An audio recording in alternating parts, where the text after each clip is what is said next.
అంగన్వాడీల సమస్యలను ప్రభుత్వం తక్షణమే పరిష్కరించాలని కోరుతూ anganwadi workers and helpers association CITU సంయుక్త ఆధ్వర్యంలో శుక్రవారం నంద్యాల జిల్లా చాగలమర్రి గ్రామంలో రాస్తారోకో నిర్వహించారు.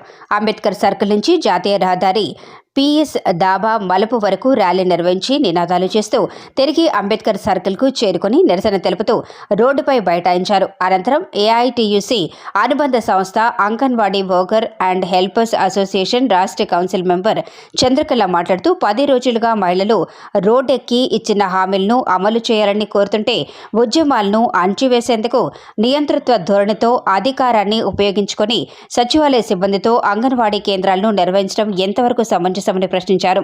అధికారులతో పోలీసుల ఒత్తిడితో సమ్మెన్ విరమింపజేయడానికి ప్రయత్నిస్తే ఉద్యమం ఉధృతం చేస్తామని ఆమె హెచ్చరించారు.